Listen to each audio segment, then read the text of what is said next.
And more civilians are fleeing their homeland as jihadists take control of more ground in Iraq, despite ongoing coalition bombings there. They've seized half of an Iraqi oil refinery near the northern city of Baiji over the weekend. It is a key strategic point, accounting for more than a quarter of the entire country's refining capacity. Though, for the meantime, there are still 150 local soldiers trapped inside. We have very little food and ammunition, and we can't withstand the suicide bombers, snipers and rockets. All of us are thinking of committing suicide.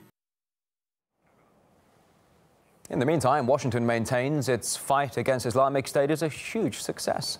A spokesperson with the U.S. Central Command stressed last week that jihadists are still on the defensive, even though they're making gains. This comes after the Defense Department issued a map to prove that militants have lost 30% of their territories in Syria and Iraq. Though some suggest this should not be taken as evidence of the Pentagon's so-called success.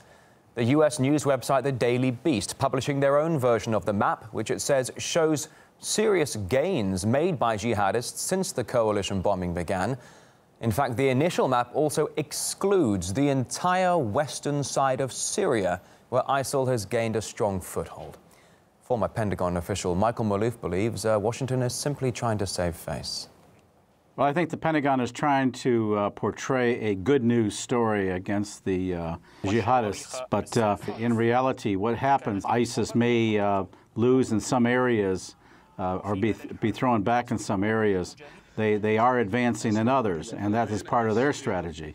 And what their strategy does is meld more into the population, which makes it increasingly difficult for the air attacks to continue. While there has been a receding of ISIS advances in some areas, they're advancing in others, and that's just in Iraq. They're really advancing. Even though they're taken out of a pocket in one area, they're flourishing in other areas.